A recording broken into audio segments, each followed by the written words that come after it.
What is up, everyone? Conixis here, and welcome back to Shining Song, Starnova. And as you remember last time, we got a the little BJ from Mariya.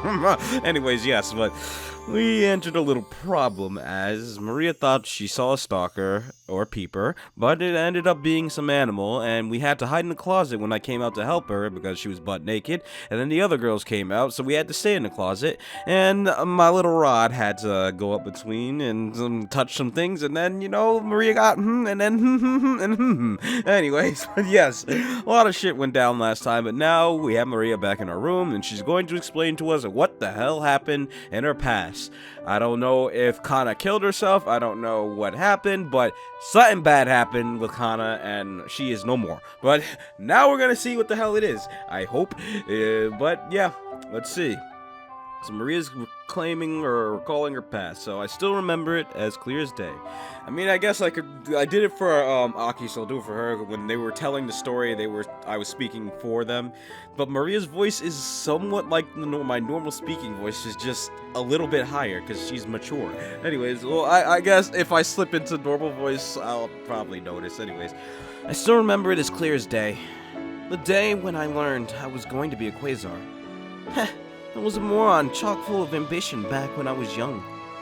But my body had happened to mature a lot earlier than the other girls.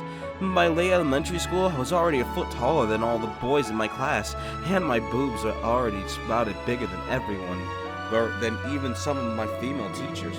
Jesus! Of course, my body accelerated growth didn't go unnoticed. By the time I was in middle school, I was already a star player on the girls' basketball team. Not to mention, I was also the vocalist of the K-On! Club at the time. Really?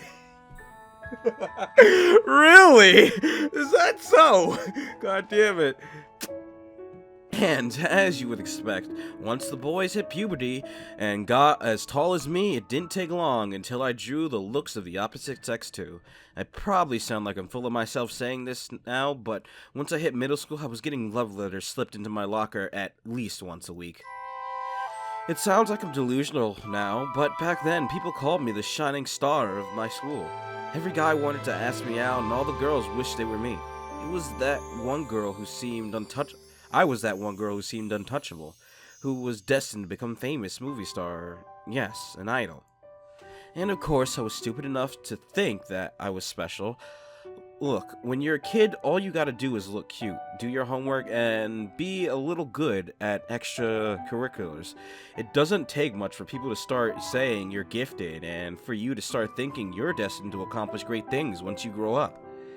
All that praise really filled my head with crazy dreams. I felt like I was walking on a cloud 9 at the time. Back then, I really did believe sincerely that one day I, Yamamoto Mariya, would become the #1 idol of Japan. It was my destiny, or some nonsense like that. Of course, all my teachers and friends and family just kept reinforcing the idea that I was special, that I was destined for great things. So I applied to be a part of Quasar, the greatest idol group to ever grace Japan. My dream to become the center. I really was ever the foolish brat. Every year, over 300,000 girls applied to join Quasar. Of the 300,000, only 3,000 applicants were even considered by the Quasar Induction Committee. Of those 3,000, 100 were selected by the committee for the consideration to be admitted as the trainee. That would have meant that you were brought in front of Quasar's producer, Kamijo, where he was personally determined your fitness to be a part of this unit. Of those 100, only those who Kamijo considered worthy were inducted as trainee. Once you became a trainee, Golden Calf took over your life and manufactured you an idol for the next 3 years. And at that end of those 3 years, you either had to become popular enough to replace one of the third-row girls of Quasar or be cut. In other words, merely because you miraculously beat the odds and became a trainee didn't mean you were guaranteed a spot in Quasar either. So in the end, maybe 2 or 3 of those original 300,000 applicants ever entered the Quasar, and that was only the beginning of the cutthroat competition to stay in the top 21. Lose your popularity and stop moving money for Golden Cap, and you were merely replaced with the next trainee. Of course, young me never even considered any of that. In fact, I felt like I was at the top of the world. I had received a letter that I had been one of the 100 candidates selected by the introduction committee for consideration to become a trainee. Just finding out that I was going to go before Kamijo and make my case to become a Quasar was enough to make me sky high with hope. Before I knew it, I was in Golden Cap building waiting for my interview. I had come prepared with an entire speech. In fact, I had played out this interview both in my head and on paper 100 of times before, what he would ask me and how I would respond. I had already thought through the internet and pieced together the most likely questions based on rumors and secondhand stories, and carefully written out and rehearsed my response in advances. Oh boy. Even as a snot-nosed 15-year-old, I knew that this interview was going to be the most important event of my life. And then it leads to depression. Finally, I stood at attention as the door opened and Kamijo walked in. Good morning, sir. Ah, yes, I'm Kamijo, the executive producer of Quasar. He pointed to the woman who had entered with him. Oh, it's Kana, I believe. This is Kihara Kana.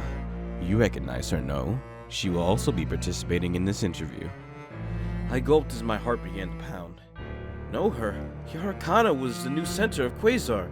Anyone with even a passing interest in idols knew who she was. What was the center of Quasar doing at my interview? Did she usually attend all the interviews? Was this merely a test to see how I would handle meeting the new center of Quasar? If it was, then I was determined to exceed her expectations. After all, I was in this to go to the very top, too. I took some breaths and calmed my nerves. Once again, a confident smile returned to my face. Of course, how could I not know? Kanahana, it's my honor to meet you. Congratulations on your election. No. I don't know how to voice her. I can't gauge her. She's got some thick eyebrows, though. I don't know how to gauge her. Then let us begin. Yamamoto Mariya, isn't it? Sir. I'll get straight to the point. By no stretch of the imagination, Quasar is the most competitive idol unit on the planet. What makes you think you're qualified to join its ranks? I gave Kamijo a confident smile. Of course, this was the first question I expected him to ask. All of life is a competition, sir. They say in a wolf pack there is an alpha wolf, who is the biggest and strongest of them all, followed by the beta, the second in command. The hierarchy goes all the way down to the omega, the weakest wolf in the group. I believe you're built Quasar based on this model, a hierarchy of individuals all ranked in order of their power. Only within a competition can the brightest star emerge victorious over all the others. It's always been my desire to become the alpha, sir. I won't let you down. Oh. So you think you can beat Kana-chan here and become the center? Had expected such a reaction, now that I made more sense of why Kamijo had brought Kana along for the interview. No doubt, every applicant who went on about how they felt they were destined to become the center of Quasar, but actually making your desired position known in front of the center herself would be crushingly difficult.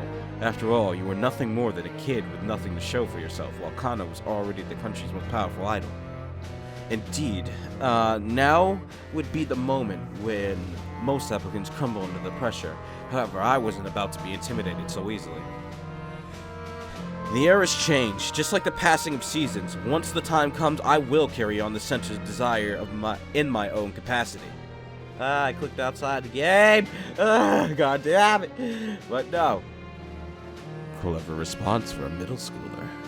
I can see why they said you matured quicker than others your age. Then let me play ball with you. Let us assume your wolf pack lives far away in the mountains, yet recently the arrival of a mighty bear has terrorized your kind. Indeed, have heard this bear has killed off many neighboring packs already. The alpha of your pack has led your group wisely through the years, but is now becoming old and frail, whereas you, the beta, now have entered your prime. One day the two of you find yourselves hunting for a fish alongside the waterfall. And then it strikes you. It would only take a little push to shove the Alpha down the waterfall, and what you could pass off as a freak accident to other wolves. What would you do in this kind of situation? Me? I thought about what Kamijo was insinuating. The scenario couldn't be nothing else but a metaphor for Quasar's center battle. Indeed, Kamijo had created a unit where only the best of the best could survive. If the center at any point became too old or otherwise showed an inability to lead the unit, she would be replaced without a second thought by the next best candidate.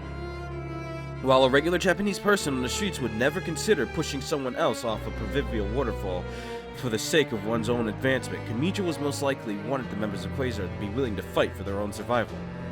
If the Alpha is truly wise, he would have known he is no longer capable of defending the pack from the bear. I believe he put himself in that position knowingly, so that the Beta may ascend to the position of Alpha, and thus secure the future of the pack. With that situation in consideration, I would push the Alpha off the waterfall and assume the position of the new Alpha. I see. You are an interesting creature as well. What do you think, Kana-kun? What do I voice you as? I can't gauge you. You seem like you may have a light voice from your looks, but God only knows. Can I get her voice on? Does she have a voice? Yes, she does. Let's see, how deep are you? She has a light but deep voice. But I see. I got it. So it's like the voice I get for Shiro, but light toned. So the intentions of the unfortunate Alpha may never be known, but alas, intentions do seem meaningless when the consequences are so weak or so stark. Why do you say weak? Is that so? Kamijo turned to face me once more. So, you would push the Alpha off and justify your actions as having been done for the sake of the pact? No, you would go a step further and categorize your move as being pre-authorized, a priori by the inner desires of the old wolf. However, not a trace of anger or reproach was on his face. Indeed, every fiber of his being seemed to be enjoying this conversation. Yes. For the continued well-being of the pack, the strongest must lead. So that is your answer. Quite a specimen you'll turn out to be. Are you sure you're a 15-year-old? Yes, I really am a middle schooler. Mariya-chan's practically already an adult, huh? Then, let us turn to other matters.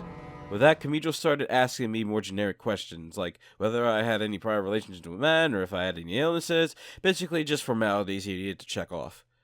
Did that mean he had already heard what he wanted to hear from me, or had he already decided that I wasn't fit for Quasar and just decided not to waste any more time? No, that couldn't be it. Surely a busy man like himself would not even bother with the formalities if he was dissatisfied with me, or so I justified to myself. Either way, the interview ended and I left Golden Cat Building with a sense of awe. Now that it was over, I finally sank in that I had met the executive producer and the center of Quasar all in one day. I shook off my excitement. No, I couldn't act giddy about this like some kid. After all, Kanahana was going to be my rival one day. I looked up to the snowy skies as I walked back home. Quasar, I'm surprised it didn't make it snow like it made it rain. I was going to join it, no matter what. Oh boy. It's December 23rd, one day before Christmas Eve. Ahoy, hoy, hoy. Anyways, it turned out Kamijo's words were not just for show.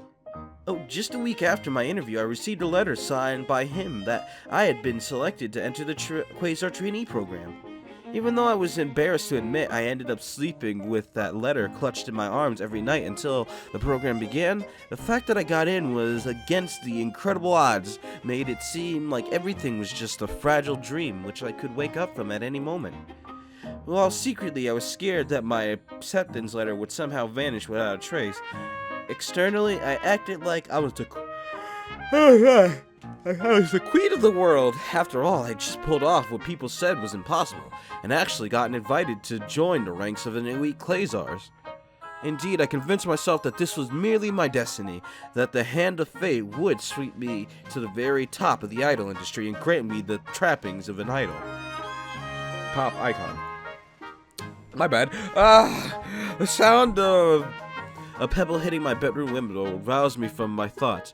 I looked out the window and saw Takesai? Takeshi? Takeshi. Yeah, Takeshi? Outside. I guess I forgot to mention, Takeshi was my childhood friend. The two of us had been neighbors for as long as I could remember. I left my home and went outside to meet him. Hey, Mariya. I'm just gonna read this as a normal guy, cause why not? Hey, Mariya. What's been up lately? I've hardly seen you at school. People were wondering what happened. Oh. Suddenly it struck me that I hadn't even told anyone about my acceptance in the Quasar. Heh, this is big news. I haven't even told anyone yet, but I've been accepted in the Quasar's trainee program. Honestly, I can't believe it myself. Can't believe I actually made it in. But I guess that means I might not be coming to school anymore. The trainee regimen goes all day and night. I'm going to seriously be preparing to become an idol now. However, instead of joy, apprehension clouded Takeshi's face. Boy, is this really a good idea? What do you mean? So you're going to be dropping out of school for this? I've read on the net about all sorts of rumors about Quasar. Anyways, even I know it's almost impossible to make it into the main group. Are you sure you want to give everything for this? What if things don't turn out as you hope? What are you talking about? Do you not believe in me? Of course I don't mean it like that, but look, being an idol isn't a walk in the park, and it's only something you can do for so long. Come on, Mariya, why don't you... shut up! You don't understand what this means, do you? I shook my head. I should have known. Expected him to react this way. Besides, I already knew that he had a crush on me for the longest time.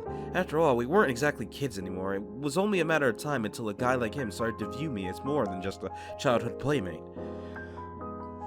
Anyway, this is my big chance to make it big. Well, sorry about how things turned out for you. I bet you're disappointed. Mariya, Anyways, I'll be getting busy from now. This is something I gotta accomplish. Takeshi sighed and bitterly accepted the reality. Alright, this is what Mariya wants. Sorry, but it is what it is, I guess. Guess I won't be seeing you much anymore. Have a Merry Christmas. With that, I turned around and ran away before he could say another word. Damn.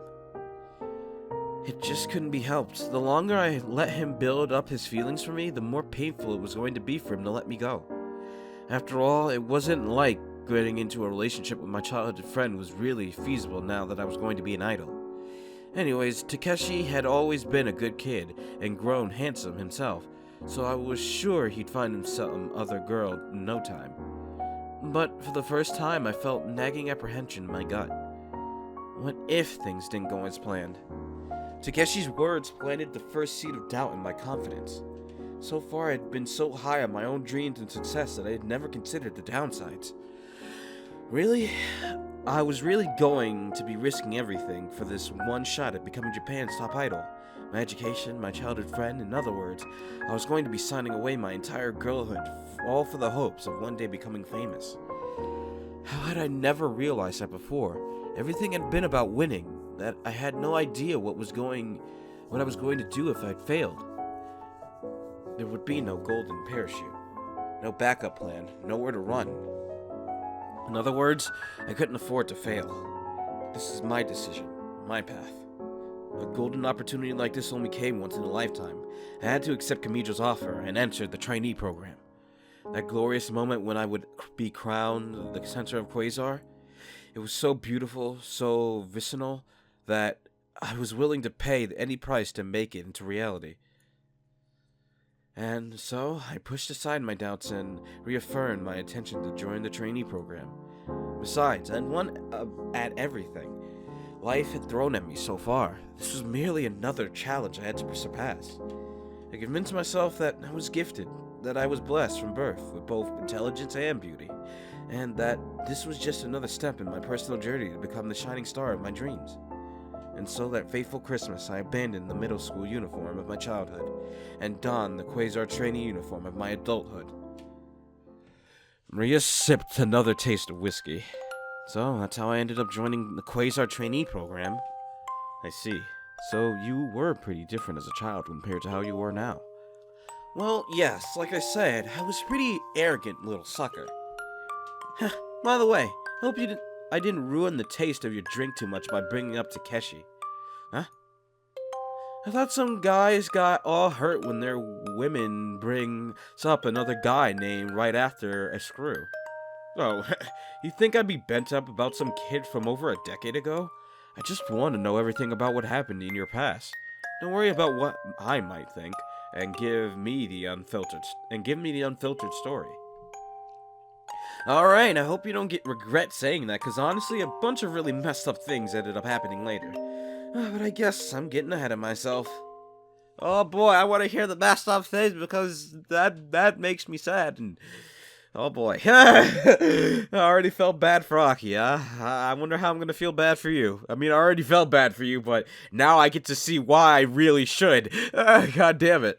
The trainee program started in earnest as soon as the new year came. For 10 hours a day, 6 days a week, Golden Calf and...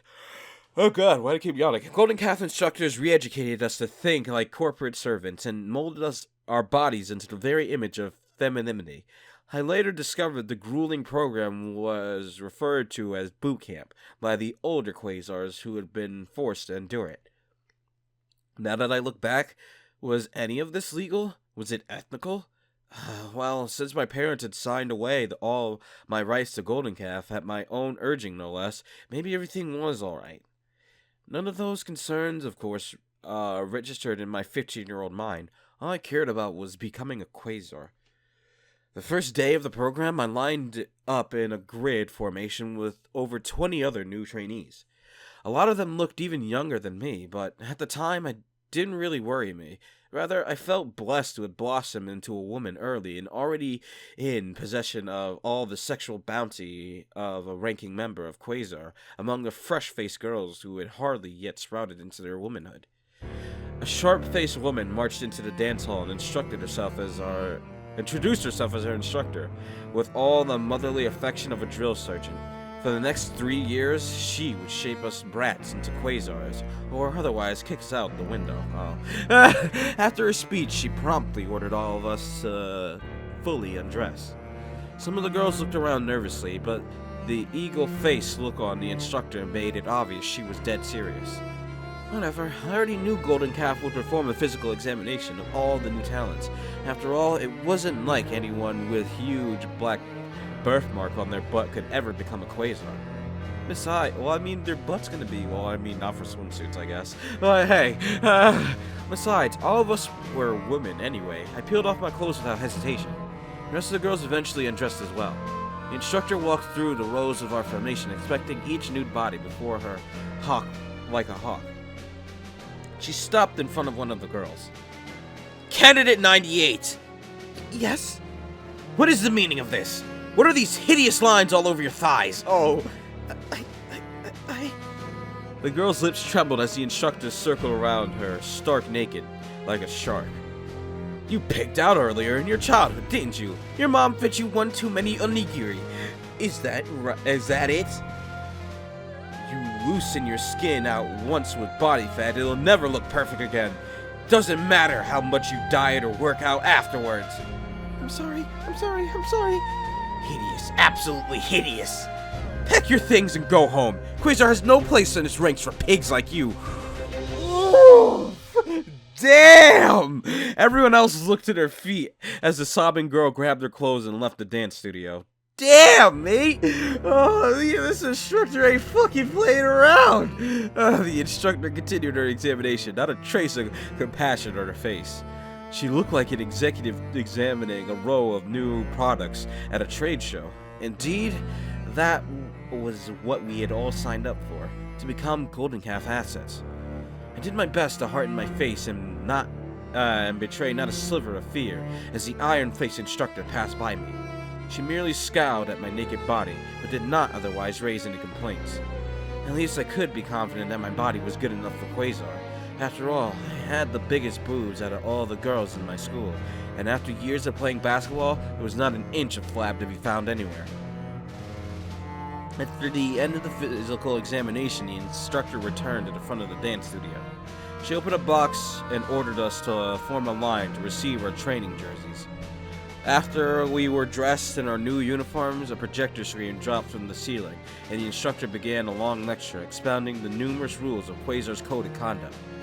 In short, no communication with men outside of our families. All extended leaves have to be approved ahead of time. Absolutely no posting of any information regarding your daily training on the internet among the countless others. Anyone found in violation would be kicked out immediately, no exceptions. Given the instructor's treatment of a girl who failed her physical examination earlier, every one of us now knew that she was dead serious. After the conclusion of the lecture, the instructor finally appeared to loosen up a little. For the next part, she announced that 2 senior members of Quasar would deliver their welcoming address to the new trainees. I knew it was going to be those 2. I knew it. I was about to say it's going to be Kana and most likely Shiro, and there we go. The door opened, and Kana and Shiro walked in. Of course, I had already met Kihara Kana before. She was the newly elected center of Quasar. While she was not the youngest ever center, she had made news for winning that, yeah, Kana looks really older than a lot of others. She looks really mature. She had made the news for winning, because like Shiro, she still looks like she can be a teen, but Kana just looks very mature. Anyways, well, she was not the youngest ever center. She had made news for winning that momentous title mere at the age of 17. And that was not the first time she had made the news. More relevant, our current position, she was the only girl in the entire history of the trainee program to have been introduced into the main unit as not a third row girl, but straight to the front row as the 4th highest ranking member of Quasar. From there on, it was only a matter of time until she climbed to the very top and became the center.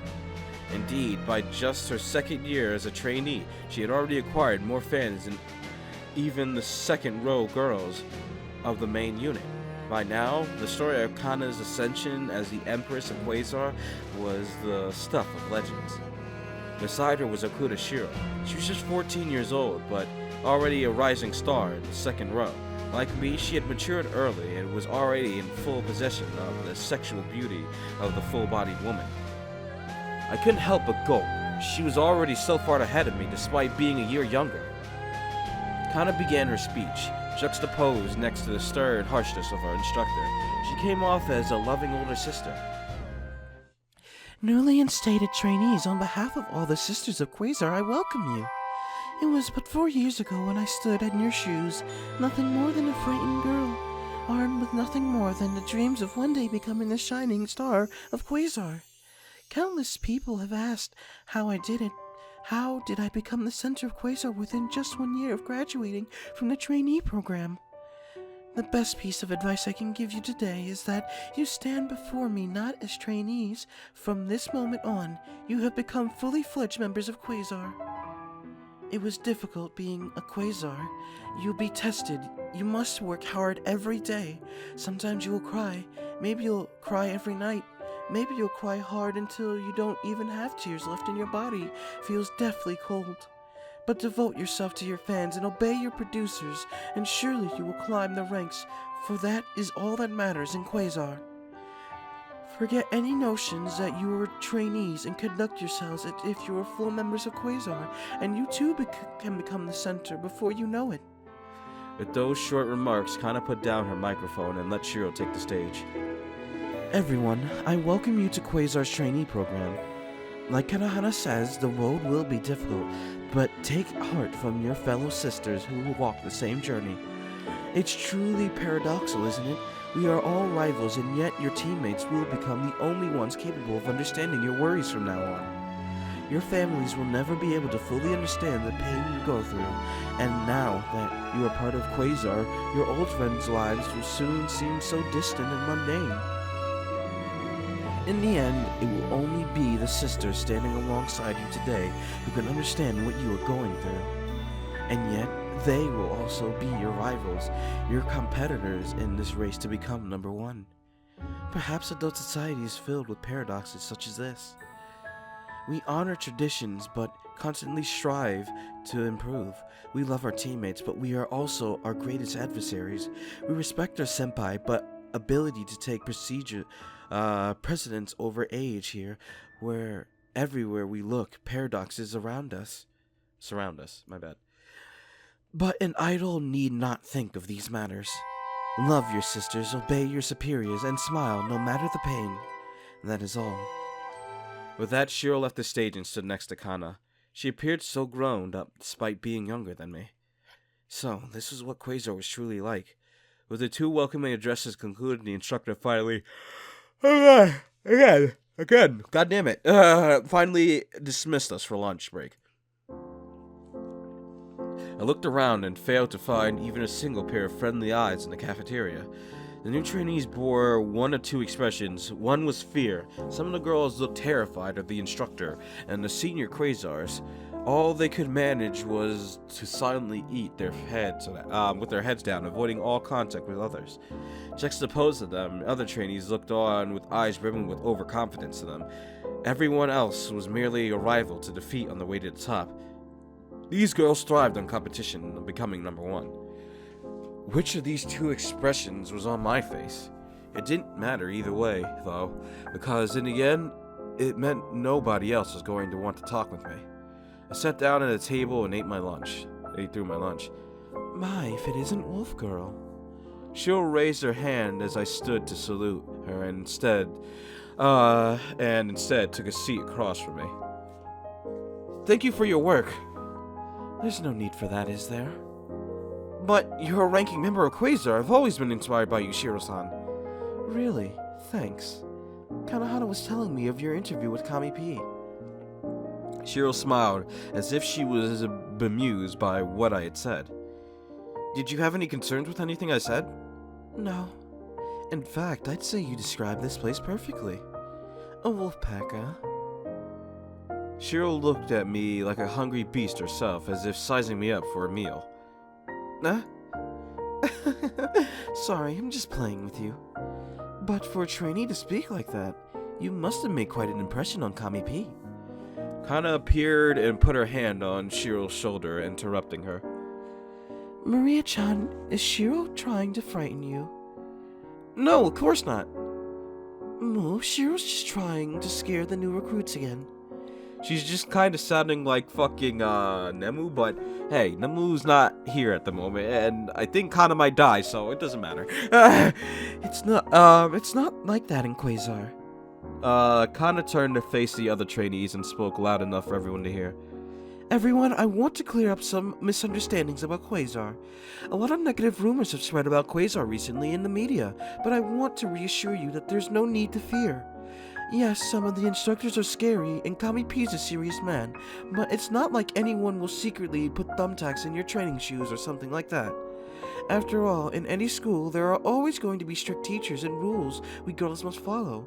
That doesn't mean we Quasars all want to tear into each other like people say. The sisters of Quasar may be rivals, but we all love each other before that. Now, we all know what people say about us, so if we do act mean to each other, it's only just to make fun of the rumors.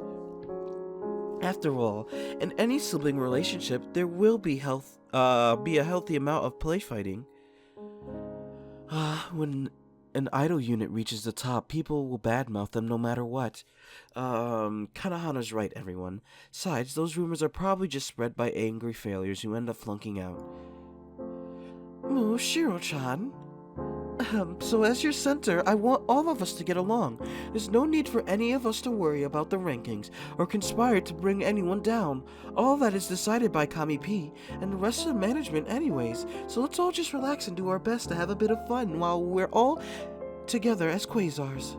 The tension seemed to unwind at Kana's words. After all, if the center of Quasar said their worries were unfounded, then who were they to question her? Kana smiled, and like an older sister while Shiro stood by her with a playful smile, as if she was the only one in the room privy to an inside joke. With that, the trainees began to slowly talk among themselves as they ate. Kana and Shiro mingled with the rest of the trainees, trying their best to spark conversations throughout the cafeteria. I guess I should skip ahead a few years around this point, though. Like I said before, the Quasar trainee program, 3 years long, and its grueling regimen to turn the candidates into idols. Damn it, why am I yawning so much today? And I don't just mean singing and dancing classes, mind you. They drilled all sorts of knowledge into our heads, like there was an entire class dedicated to teaching us how to smile and speak to fans and speak to businessmen. And even how to bow, pretty much anything you need to become a proper idol. And not only that, but they completely took over the tiniest detail of our lives. Like we had to eat exactly what they prescribed, and no more, no less. Not to mention, they monitored our cell phones and emails so they knew at all times what we were thinking and sharing with the outside world. Man, I know. Now that I look back, it feels like we were trading to become geishas or something. Honestly, it felt like we were living in a bubble, separate from the rest of society, instead of high school, like most regular girls. I spent my formative years in such a specialized program to preparing to become a quasar. It's pretty interesting hearing how different Kanahara, I was gonna call her the other word, Kanahana, but Kiharakana and Okuda Shiro were back then, compared to their glory days. Honestly, I've heard all sorts of unsavory rumors about those two, but I guess it's only expected that people badmouth those who become famous. You can't reach the top without breaking a few eggs. So about that. I guess I should continue the story so that we don't end up staying up all night. Let's jump ahead about 5 years. As you already know, I successfully passed the trainee program and entered Quasar as Kitano Sora's replacement at rank 20. I guess I was irregular. I wasn't elected in by fans, but rather selected by management as an existing girl's replacement. But things like that happen all the time, so most of the girls didn't treat me any differently. Some of Kitano's old friends resented me, but grudges like that were normal. Every girl had allies and enemies within the unit. Anyways, let's resume the story 3 years after I passed the trainee program. By now, I was 21 years old and ranked number 16 in the group. Nothing to write home about, of course, but by then, I understood just how difficult it was to remain a quasar, much less climb the ranks. So, it wasn't like I was ashamed of myself. In fact, I was proud to just be a third row. By now, my youthful ambitions had been tempered with experience. I knew that each and every one of my sisters were just as talented and as skilled as me, if not far more, and so they had much right to their respective ranks as I had to mine. It was around that time that I saw something that might have marked the beginning of my end in Quasar. Oh boy, what did you see? Did you see someone giving head? What did you see? What did you see? Feeling a little more motivated than usual, I had stayed after hours to practice our routine. After all, I was only going to keep climbing up the ranks by going above and beyond the efforts of other quasars. I'd like to note that by this point that I'm recording, this is like episode 27, I've only posted episode 5. I've recorded quite a lot. Anyways, after all, I was going to keep climbing up the rankings by going above and beyond the efforts of the other quasars, whether it be through extra practice or hours by directly appealing to the fans. I was thoroughly exhausted, both long day and now additional hours of self-practice. After going through a set of cooldown stretches, I decided it was time to hit the showers. I threw my tracksuit off and was about to enter the shower stall when I heard someone turn on the water. Huh? Looks like someone else stayed late. I shrugged and didn't think too much of it. After all, there wasn't anything unusual about using Quasar's facilities late into the night. The Golden Calf building I had practically become our home ever since our trainee years, and so everyone had grown accustomed to using the facilities whenever they felt like it. It wasn't after I entered the shower that I saw what was happening in one of the stalls and realized that I had walked into something truly out of the ordinary. Oh.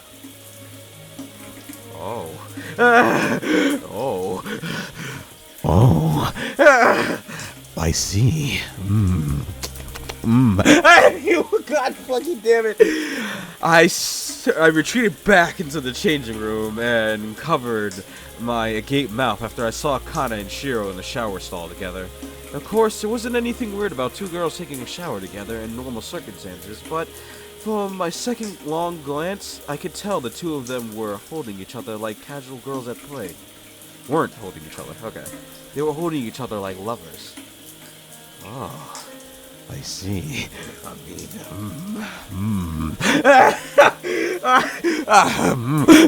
I guess that's what. What's her face meant. Kaori meant.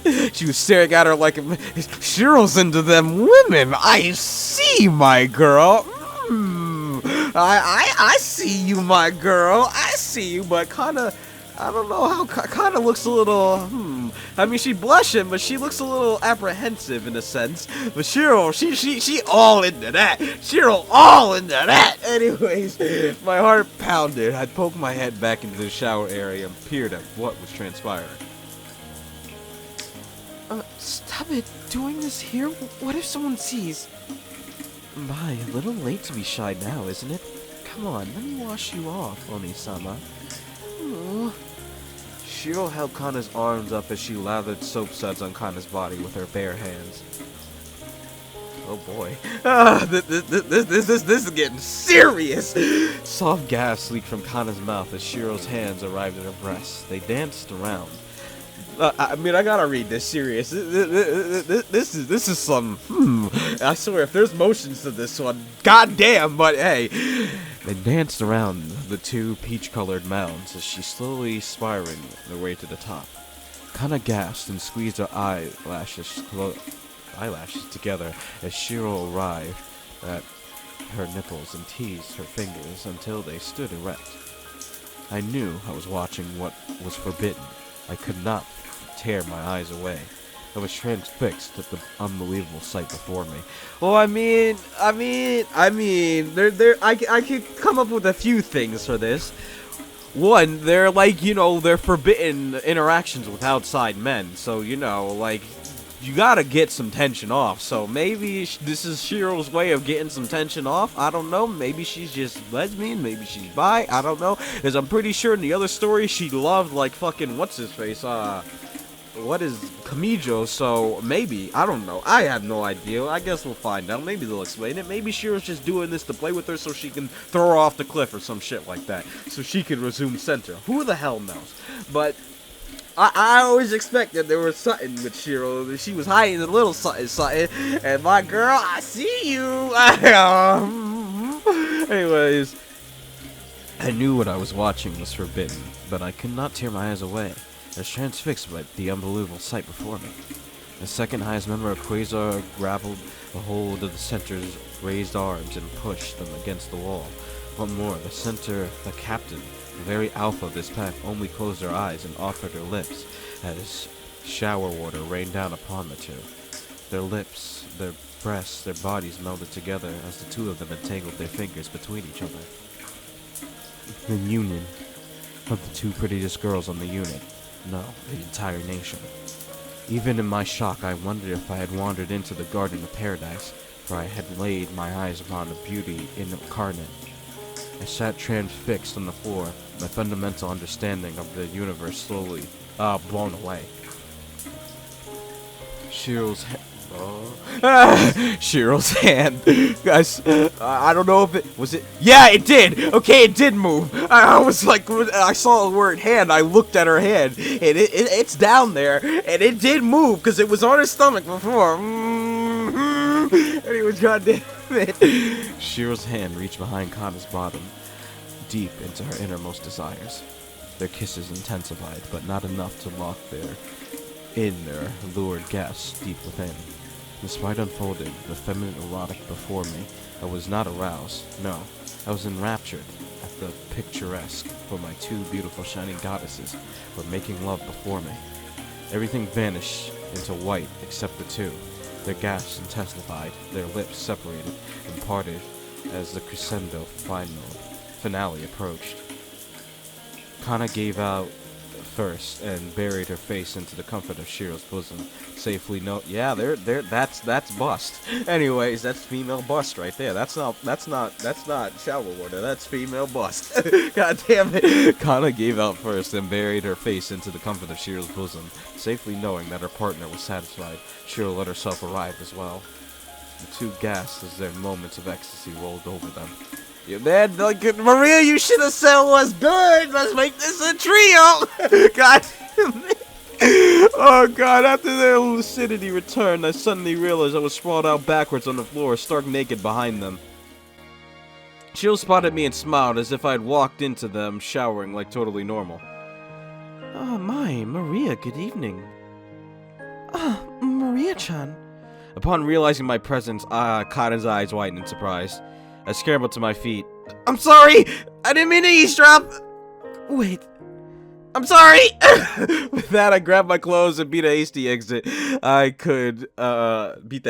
exit I could from the changing room. Oh boy. I exhaled as I walked out of the Golden Cap building, still not entirely believing what I had witnessed. To think Kana and Shiro had that kind of relationship. They were respectively the center and second in command of Quasar, not to mention the two most popular idols in the nation. If word of this got out, I think people would be... Well, no, at the same time they wouldn't, because, you know, the whole idol thing is they're supposed to imagine that they're supposed to be the waifu, and they're supposed to get married, the whole otaku dream shit. So if you find out that your wife was a lesbian, it's just fucking game over, man. People will be fucking pissed. Like, I mean, like, some people will be fine with it. I'm fine with it. Hey, like, you get yourself, Shiro, you get yourself some. I don't know what the fuck happens to Kana that's so bad, but something apparently happens in that flashback we saw earlier, but like I said, like, get yourself some. Be happy, my girl. That's the only thing that sucks about being an idol. You have to do everything secrecy. You can't, like, have a relationship because, yeah, you're supposed to give up that pure, virgin, innocent look, but at the same time, it's like, people have wants and needs. They kind of need the release every now and then. They kind of need that sense of human, like, relationship. You know what I'm saying? But anyways, fuck it. This could be the biggest scandal in the entertainment industry of the past decade. No, it could be the biggest scandal in the entire history of idols itself. Was this a possible rule breach? Was I obligated to report this to Kami P? No. After all, the rules only prohibited relationships with other men. Indeed, Quasar's code of conduct was absolute. Byzantine document? I don't know what the... Byzantine? I don't know what the hell it is. Document with hundreds of rules covering every imaginable scenario, but absolutely nothing in its brawls said anything about forbidding relationships with other women. I mean, yeah, but I think that would probably be implied. I don't know. Maybe? I have no idea. In fact, mutual compassion and love between every Quasar was encouraged by the rules. I guess with some imagination that Shiro and Kana were just following the rulebook and... No. No matter how you looked at the situation, this was really bad. If Kami P ever found out about this, he'd be incensed. What? And never mind Kami P. If the public ever learned the truth about how both Kana and Shiro would... I'm about to say, wait a minute, isn't Shiro only 14? But no, this is when fucking Mariya was 21, so Shiro's 20 right now, so that's fine. I'm about to say, wait a minute, wait a minute, forget the rules. This bitch going to jail. Anyways, god damn it. But no, they all of age. Fucking what's her face should be 23. Mariya's 21 and Shiro's 20. Yeah. Never mind, Connie P. If the public ever learned about both Kana and Shiro would be disgraced overnight. Legions of male fans would no doubt grab the torches and pitchforks and burn down the Golden Cap offices themselves if something like that were to be revealed. Yeah, like I said, if they find out their waifu swings the other way, it's gonna break their illusion that they have a chance of marrying this perfect girl thing. I don't understand idols. Like, I've never been a fan of idols, so I don't understand the whole... I mean, I guess it's like having a waifu. I guess that's pretty much what an idol is, just a real-life waifu that, even though they're real, you still won't obtain them, but, like, at the same time, it's like, I don't know, man. Like, I guess you gotta put on that image of pure virgin and perfect girl so they can imagine themselves with you, but at the same time it's like once they find out, well, they swing the other way, that illusion is broken and then the rage comes out. Then you get the shit like that crazy guy who stabbed Julie. So what kind of insane revelation I accidentally uncovered here? All this was way too much for a lowly third-world girl like myself to handle. I shook my head and quickened my pace home. I had to calm down and handle this responsibility. If I was the only person who knew everything would be fine. I could just pretend I had not seen anything and everything would continue as normal. There wasn't any need to raise a fuss about this. Whatever Shiro and Kana did together was none of my business. And, I mean, I don't know, like, in the last story, it seemed like Shiro might have cared a good amount for, like, Kamijo. But then again, I don't know. She could just be bi, or she could be playing around, or she could be lesbian. I don't know. Shiro, explain yourself. You're confusing me. What am I supposed to get from this?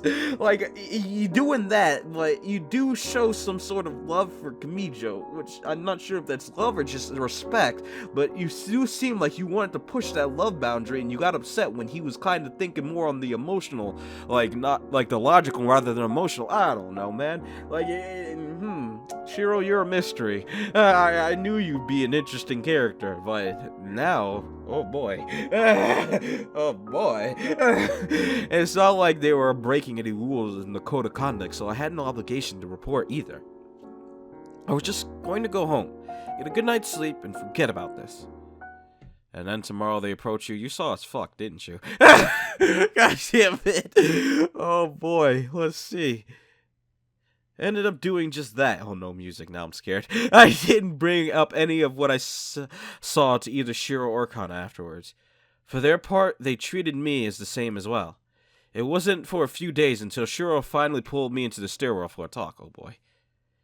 Well, it's been a week since you saw us. Aren't you going to say anything? No.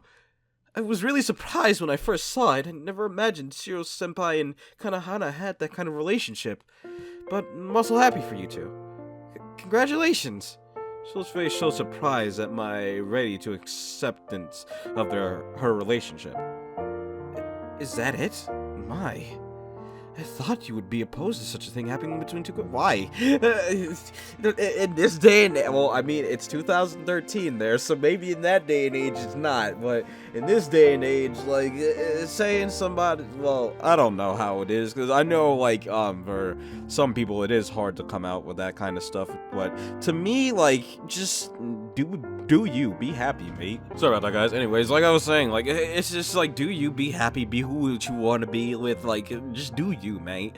Like, I know, like, in some places that stuff's illegal, which that's really sucks, because, like, you can't express who you actually are, which is fucking garbage. Everyone should be allowed to express themselves how they are, but if you are in a place where you can express yourselves, mate, just do it. Don't hold back, just be you. You love some girl and you're a girl, go love that girl. You love a guy and you're a guy, go love that guy, whatever. Anything goes. Just don't fucking animal. That doesn't go. But as long as it's between two humans, it's fine. Like, no bestiality or any of that shit. Just be happy, mate. Just go. As long as it's not hurting anybody, I don't see any problem with doing it, man. Like, I don't know if that's what this is leading into, like that kind of serious topic, but you know your boy can be serious at times. You know I can, like, give you the serious lowdown every now and then. And, like, seriously, like I said, just be you. Be happy. Be with who you want to be with. Doesn't matter. Just don't do any cheating bullshit. Just don't do any backstabbing. Just be 100% real with somebody and be real to yourself. If you know you are a certain gender and you like the same gender, then fucking go for it, mate. Like, don't hold back. Just do it.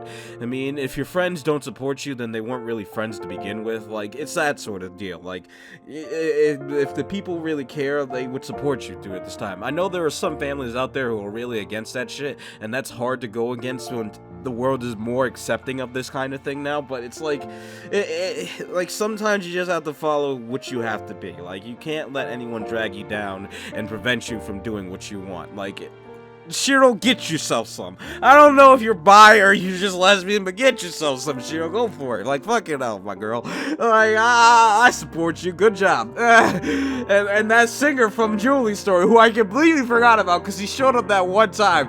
Get yourself some. If you really were, if he really was gay. I don't know if he was just saying that or if he really was, but, like, but get yourself some too, my dude. But you know what I'm saying. Anyways, I thought you would be opposed to such a thing happening between two girls. Well, I hadn't really given it much thought before, but actually, seeing it in person, I'm a little inspired myself. It was such a beautiful sight, I couldn't help but feel I'm not saying I swing that way myself, of course, but I can definitely support other girls who feel that way now. Shiro laughed. What are you saying? Mariya, haven't you noticed how much you've changed? Changed? I guess you learned to be happy with what you have here, what you have now.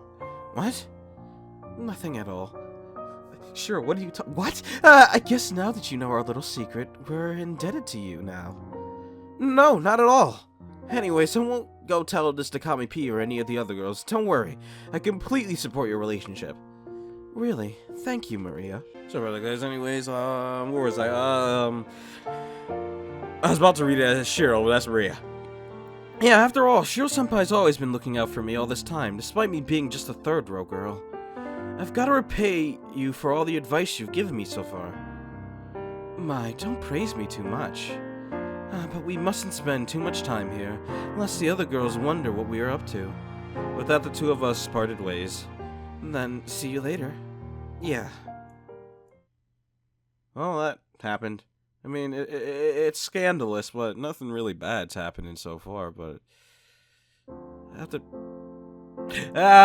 music's sad! What was going on? After practices, I heard some of the girls chatting among themselves. Oh, it's Haruka. It's totally true, I heard it from one of the second-row girls. Oh, Kaori, hi, you're here too. No way, something like that. Curious as to what's the matter, could be, I entered the conversation. More to the point, I was concerned that the word of Kanahana and Shiro's relationship had somehow spread. It could be that I had not been the only unwitting witness to their love. What's the latest talk about? Oh, you're, Mariya, aren't you? Yeah, you must be the two new girls. Congratulations on passing the trainee program. Yes, I'm Anakita Shiro. Wait a minute. No, wait a minute. Anakita Shiro. Oh, no. Why did that sound like it fit, though? Anakita Haruka. God damn it. Why did I say Shiro's name? Oh, God. That was a slip, but it fit. Anakita Shiro? That sounds like it would be a name. Anyways, god damn it. Anakita Haruka. My name's Nita Kaori. Pleased to meet you, Mariya-san. Yamamoto Mariya, rank 16. Don't worry too much about formality with me. As you can tell, I'm just a third-row girl despite having been Quasar for 3 years now. So, what are you two talking about? Oh, The two of them averted their eyes. We heard some things about the center, Kanahana. My tension intensified upon hearing the subject of the two new girls concerned. Kanahana, what about her? Haruka-san, should we really be talking about this? Don't lay it all on me. I folded my arms, implying the two of them weren't going to be able to leave until they spilled the beans.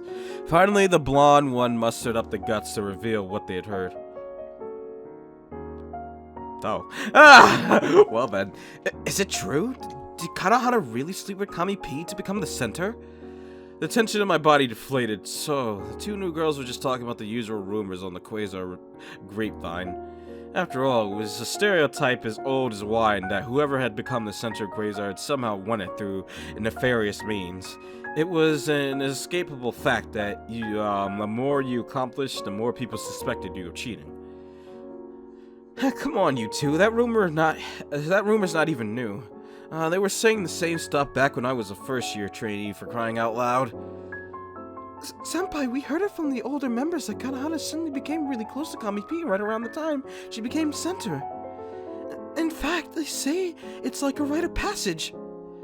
Every single upcoming center of Quasar has entered Kamijo's office for one final physical examination before they're determined worthy of becoming the center.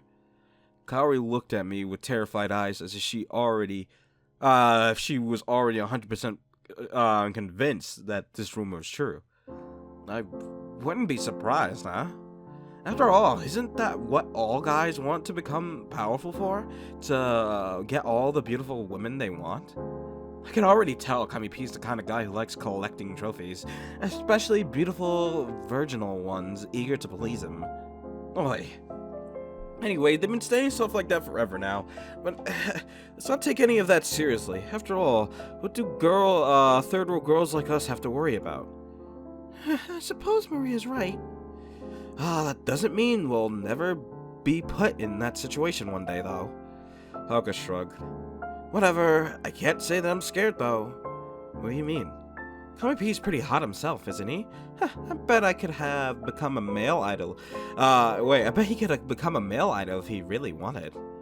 Honestly, the thought of letting him play with me for a night doesn't sound too bad, if it means I get to be the center of Quasar afterwards. Wouldn't Kami P be more of an award? Wouldn't Kami P be more of an award than a punishment?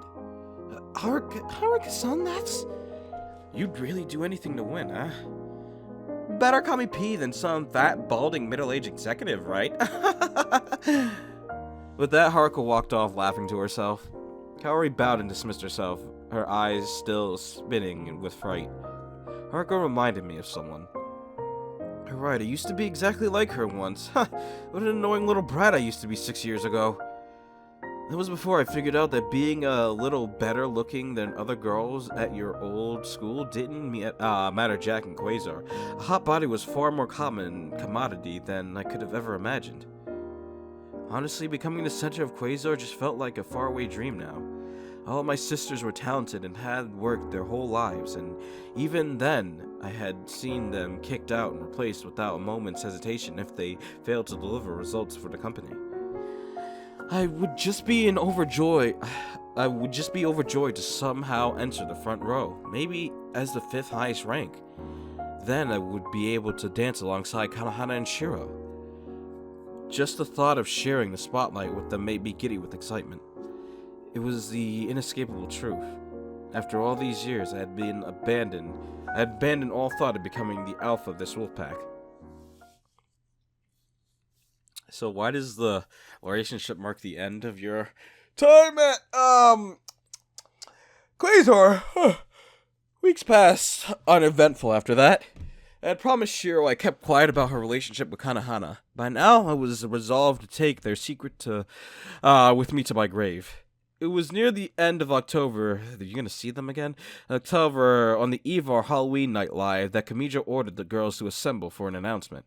Of course, it had been far too long since a shake-up while the newer girls whispered among themselves as to what the announcement can be. I just figured someone was going to get kicked out for a rule violation to remind the rest of us to keep in line. The moment Kamijo's announcement came, the full membership of Quasar stood at attention in a perfect grid formation as Kamijo strode into the practice hall. Afternoon, it looks like night. Good afternoon to you all. I come bearing big news for you all. I have decided to hold our next fan election following our Halloween live. For this event, only ticket stubs for the live will count as official ballots, meaning one fan for one vote. The girls gulped at the vote. The more experienced girls already knew what the rule change would mean. Potentially, a huge shakeup of the Quasar's ranking way was possible. In prior fan elections, ballots had come from several sources: ticket stubs, CD purchases, and membership in the Quasar fan club. All earned ballots in the election to determine the girls' ranking. But that meant that the girls with the largest fan base also had the greatest number of whales, who purchased hundreds of copies of each item to accumulate an enormous number of ballots. They could cast all for one girl. Tongue-tied a lot. In the end, the existence of these whales was stabilizing factor in the fan election. They were first-row girls, where the first-row girls could be reassured they would retain their spots against the less popular second and third rowers. If each fan was only allowed to cast one vote, however, it would mean that even the third row and second row girls could potentially challenge the first row girls. The power of the whales would effectively be nullified, putting all the girls on more or less equal footing. But why would Kami P do such a thing, after all? It was good for Golden Calf's bottom line to encourage fans to wail. Weren't these fan elections just a way for Kamijo to bring unprecedented wealth to Golden Calf by forcing fans to buy hundreds of identical items for all the sake of casting ballots for their favorite girl? Why would he abandon such a lucrative model now? I pondered these thoughts as Kamijo continued. No doubt some of you are curious as to why the rules will be different for this fan election. For far too long, Quasar has stagnated under the lays of compliancy. I look upon you now, and I see a different set of eyes than I saw 4 years ago. Where have the fire in your eyes gone? No longer do you strive to become the very best. You have become accustomed to mediocrity.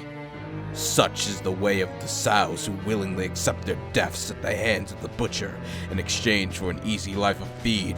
Is that what my formerly beautiful Quasars have been reduced to? No, sir. The shame I feel that I have raised such weak daughters. And now our power is being challenged at every corner. The masses no longer respect Quasar as they have done in the past. Indeed, I walk the streets of Shinjuku, Akihabara, and Shibuya, and all I hear of us is slander, doubt, and worst of all, apathy. What use do I have for idols who inspire nothing but apathy from the masses? I ask you, why do girls of platinum class inspire hope and passion from the people of Japan, while the people view Quasar with derision? Oh, derision. It is because you have all become lazy. It is clear the new leadership is needed. Leadership which will wipe the company, the compliancy, which festers in your bodies and once again restores Quasar to perfection. I want to remind those of you at the top, merely because you belong in the front row does not make you immune to the natural law, that only the strongest survive. Falter now and you shall be pushed off, just as unceremoniously as the double-digit rankers replaced by someone else with the will to lead Quasar to its next age. So tell me now, who are we? What is our motto? Greater and brighter than all else, the light at the center of the galaxy. All the stars revolve around us. Quasar! Oh boy. The girls filed out of the dance studio, their bodies lit by the greatest motivator on the planet, fear. Indeed, terror made people capable of inhuman feats. It suddenly made us capable of practicing for days on end. It suddenly made us capable of abandoning our families and betraying our friends. We could do anything to avoid the terror of dying. We murmured among ourselves after Kamijo's speech. Ooh, you had to do that, didn't you? Okay. I heard a glass cup shatter on the floor. A mass of girls surrounded Kanahana's table as they went to the source of the noise. She was face down on the table, her fist clenched while Shiro sat next to her trying to console her. Kana's sobs echoed through the cafeteria. I'm sorry, everyone. It's all my fault. I failed everyone as the center. I've let everyone down. Damn. Now, Kanahana. Kami P's always like that. He just likes embellishing his words and making everything theoretical. He's a man who loves to create the biggest shows on the planet, after all. It's obvious he was talking about me! I just wanted everyone to get along. I was sick of watching us all turn on each other, all the stupid plots and schemes. I wanted it all to end. So you did what you thought was best. Now, shh. You're worrying our Kohai. Your Kohai. Everyone, I'm sorry. I thought I could be your guardian, that I would protect everyone. But I was just being naive. Now that I thought about it, things had become lax around here ever since Kanahana became the center. While Kamijo and the managers were still intent on running the tight ship, honestly, I still considered most of the other members my sisters. Prior to my joining, I had heard all sorts of rumors about the girl. Again, I don't know why. Jesus. But anyways, yawns all day. I had heard all sorts of rumors about girls finding their jerseys torn to shreds by rivals or being hazed by older members, but in reality, none of that had actually happened the whole time I was a member of Quasar. Oh boy. Did it break? No, it didn't. I thought it broke for a second. Could it be that Kanahana was the one keeping everyone all together this time? After all, she had been different from the very beginning. She was the only girl to have made it to the front row without fighting with the other members, after all. For the rest of us, moving up a rank naturally meant that we had caused someone's downstream to have been kicked out or replaced with the trainee. What should we do? Isn't it obvious? Kami P wants to shake up the rankings. They're called fan elections, but in the end, he's the one who decides all the rules. He can get whatever outcome he wants. Well, doesn't this just mean that our big chance is to move up our ranks? Everyone, what's with those looks on your faces? Kanahana's been our center for longer than I can remember. Shouldn't we support her through this challenge? However, the girls looked away from me. Kamijo's challenge had reignited a flame that had been repressed for too long. Once again, everyone realized the reality that Quasar was a competition to reach the top. Shiro-senpai? I looked at the second-in-command for help. Surely there was no one who would support Kanahana more than Shiro. After all, they were... Everyone, I understand that you are distraught by this. As Quasar's second-in-command, I'll do my very best to lead everyone through this latest obstacle. After all, I would hate to see any of us leave in such an unusual election. But Kamijo-sama's words are not entirely wrong. All of the sisters before us have sacrificed so much to elevate Quasar to where it is today. We cannot falter and stop improving ourselves merely because we have gained momentarily advantage. For a while, we may find ourselves at the top today. Who knows what unexpected catastrophes tomorrow may bring. If we are ever dethroned once, then all our enemies will realize that there are mortals as the men and women who walk the streets. Below us, we are as mortal. Goddesses cannot be shown to blend. Quasar must remain the icon of perfection, or else all will truly be lost. Understood! With that, the girls wiped the worry from their faces and straightened themselves, ready to meet the challenge no matter what happened. Oh boy. About time things got serious around here. Alright, I'm gonna do my best. I'll try my best too. Everyone. Suddenly, everyone smiled confidently and riled around Shiro. What was going on? The only two people who still seemed reluctant about the turn of events were Kana and myself. I gulped down my doubts. Well, as Shiro said so, I had to do my best to believe in her. With that, Shiro bent down and helped Kana up. She whispered some words into Kana's ear as she escorted Kana away, leaving the rest of the girls by themselves in the cafeteria. You gonna go fuck? The girls resumed chatting among themselves when Shiro and Kana left the room. I heard the earlier two new girls whispering between themselves. I wonder if Kanahana will be alright. Isn't it obvious what's going on here? What do you mean? Kami P's already planning Kanahana's downfall, that's what. She's been the center for, 6 years now? That's around the time when you start thinking that you've made it and get complacent. Besides, Kanahana was never really that great of a leader, you know. Huh? What are you saying? Well, just look around you. Even though she's the center, nobody even ever calls her senpai or Kihara-sama or Kanahana. Kanahana's always just been Kanahana. She's a nice girl, but that doesn't mean anyone actually respects her. It's high time for Kami P to install a new center, a strong center who can lead Quasar against the competition. Someone like Shiro-san, right? After all, even though she's second in command, it's actually Shiro-san who everyone listens to. I couldn't help but interrupt their conversation. What are you saying? Kanahana and Shiro are comrades. There's no way Shiro would ever replace Kanahana. Well, I'm just saying. If that's what Kamijo-san's planning, what could any of us do about it? Oh, no, that's, Kaori. That's... I guess that's just the way things are.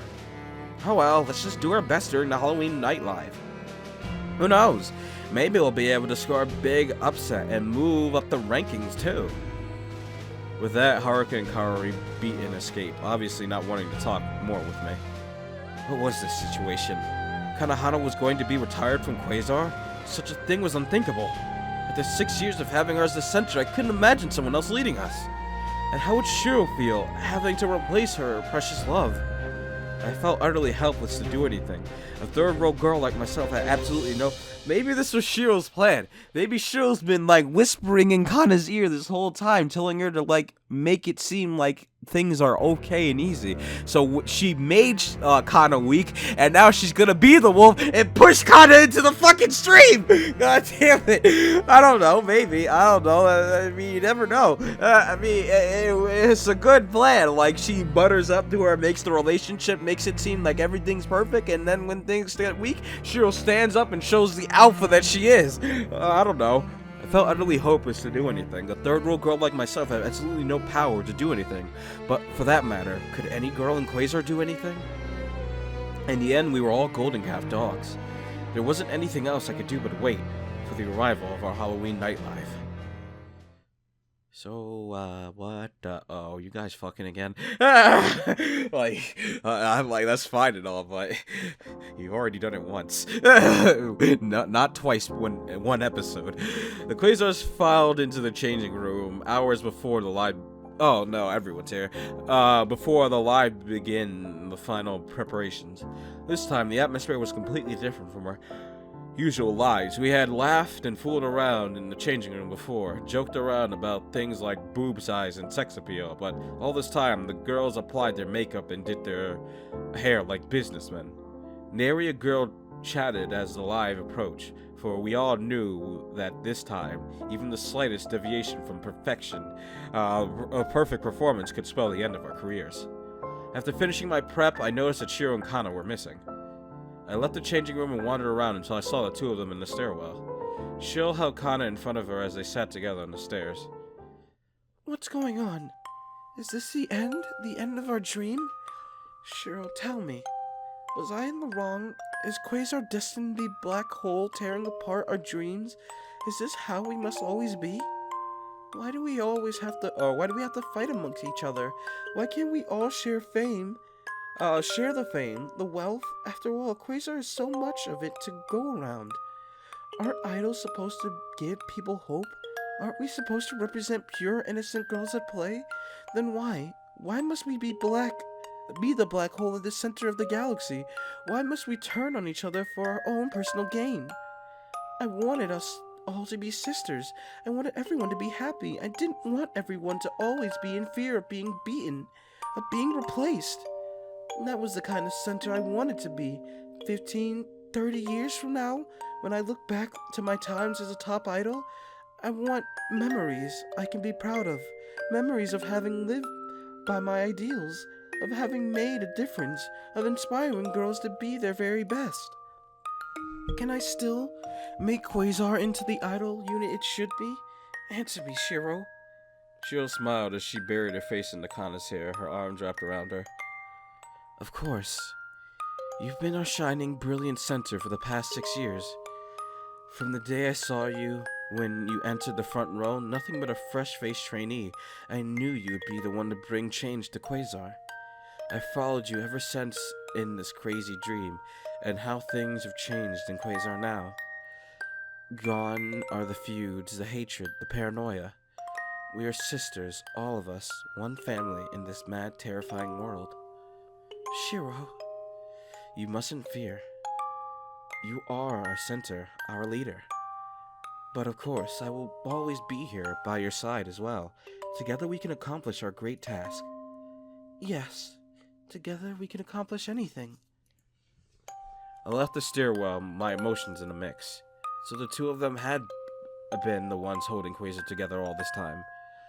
I had just taken everything for granted for the past 6 years and just assumed that everyone got along naturally, but in reality, Quasar was a lion's den where all the girls were pitted against each other in a bloody, bare-naked power struggle. It was only under Kana's leadership that things settled down, but now, what would the future hold? Our performance ended after a long Halloween masquerade of songs and dance. After a full set list of routines and various elaborate costumes, we had donned our trademark uniforms for the grand finale. The crowd roared with approval as our night ended, their cries vibrating our chests. Yes, it was for moments like these that all of us had joined Quasar. No other idol unit in the world could inspire the same level of religious devotion from their fans as us. Kana, is she gonna step up with Shiro? Cause, I mean, I'll do it still. Look at the pretty picture, everyone. Now, let's go. Suddenly, Kana stepped forward and began to speak, causing the audience to immediately hush down. The girls looked at each other in confusion. This was not in the script. What was Kana grabbing the microphone now? Why? What was Kana doing grabbing the microphone now? Everyone, how was our performance? The crowd went wild. 10,000 glow sticks shook before us, a galaxy of our worshippers. It really has. It's really incredible being your center. Even though I love each and every one of you, lately there's been someone I've loved.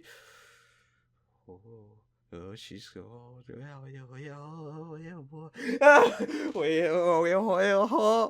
she's gonna fucking announce it. Oh damn, man.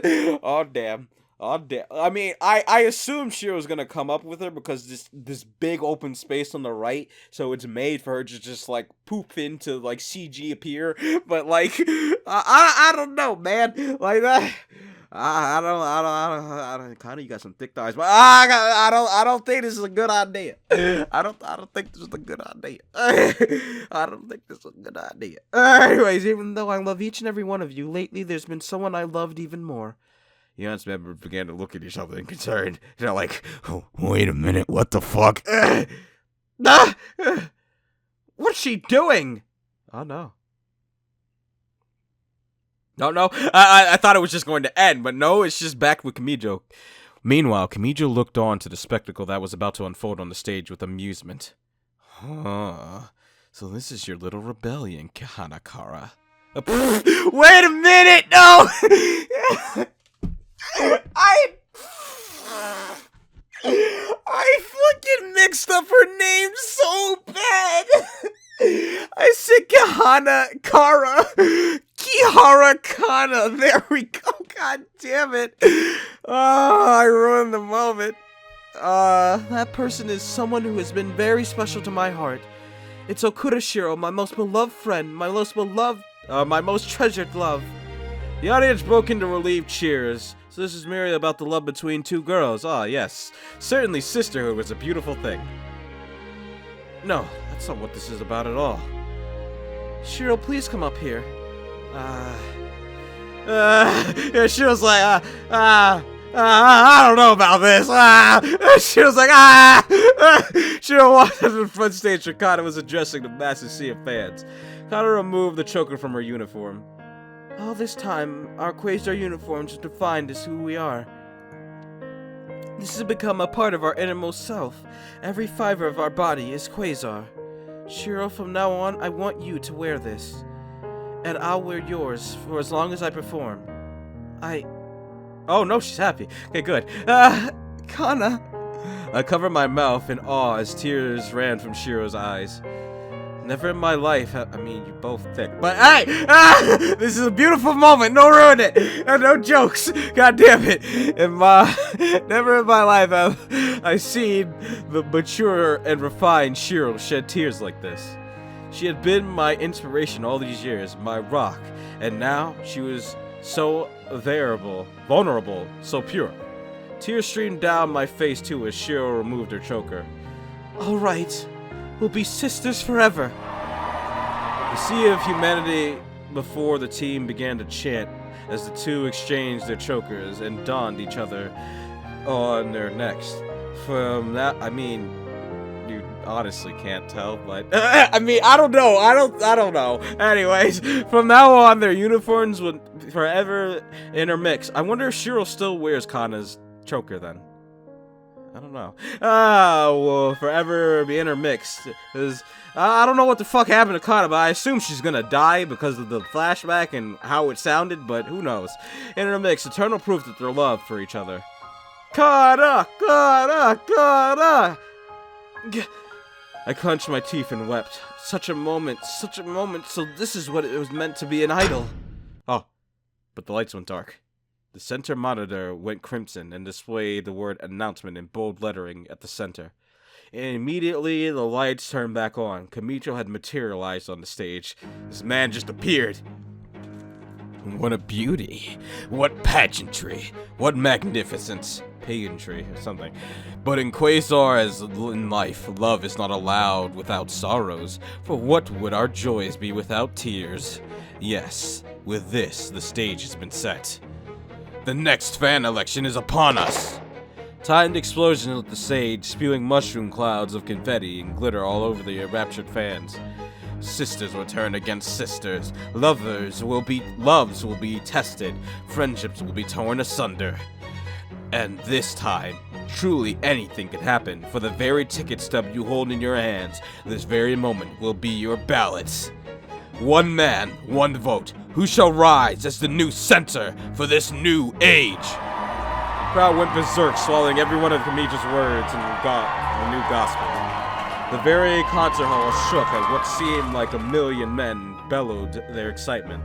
Kana and Shiro looked on in shock as Kamijo wielded the crowd as easy as a baton, the unquestionable conductor of this mad orchestra. What happened to the audience prior adulation of Kana and Shiro's love? In the end, did love, friendship, and honesty matter none to the playing customer? But they had come here to be entertained, and it was eroticism of human suffering which turned them on the most. After all, in the eyes of the audience, all of this was merely a show, a series of scripted events made for their sole pleasure. None of the girls' everyday sufferings mattered to them. The girls' innermost desires were neither known or appreciated. Rather, their very suffering was the source of the people's enjoyment. Every one of their tears made the masses howl with excitement. For what more did the long but sullying of what was pure, the taking of which could only be taken once? Kamijo looked back at the two foolish Quasars who had dared defy him, his face split horizontally with a sneer. This was the reality. He turned off his microphone and left the stage. I wonder who between the two of your fans will select. Don't they both get chosen as center because they both get equal or something? Isn't that what was said in Aki's story or some shit? He disappeared into the darkness backstage, leaving but the shell of shock behind, girls behind. Morning. Now what? Well, 2 days later, Kamijo summoned the entire membership of Quasar to his office to announce the results of the fan election. 3 rows of girls looked at their feet in submission as Kamijo read off the results. Rank 14, Yamamoto Mariya. So I had moved up 2 ranks. However, my joy at having improved my popularity failed to register. Indeed, every girl in the room was thinking one thing. Who was the center going to be? Would Kana be displaced without the support of her whales, or would she still retain the center position, the unquestioned Empress of Quasar? Finally, the decisive moment arrived. Having read all but the top 2 ranking, neither Kana or Shiro having yet been announced, it was clear that one of the two would be declared the center, but which? Kamijo looked up and smiled, obviously enjoying holding the girls in suspense. You all, no doubt, wondering whether the center position will change. Well, allow me to put your uncertainty to rest. In a twist of fate, it appears the winning position was a tie. With 483 votes each, both Kihara Kana and Okuda Shiro are tied for first. Sorry about that, guys. The girls looked upon each other with bewilderment.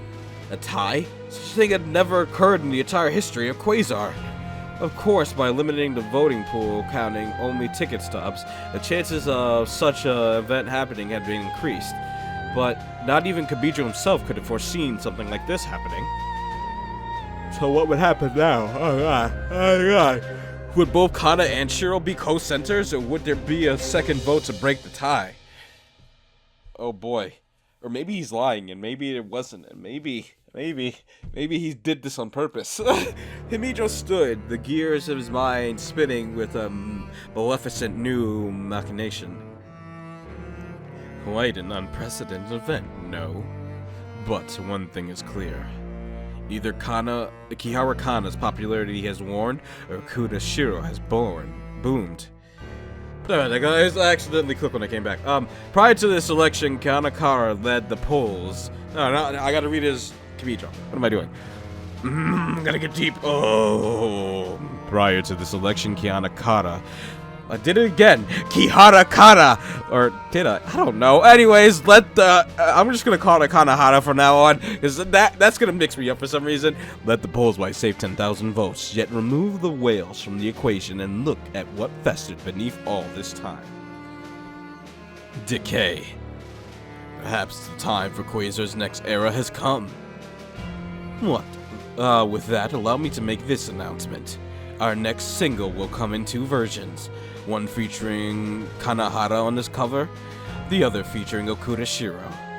If the Okuda version sells more, the era of Kihara Kana will be no more.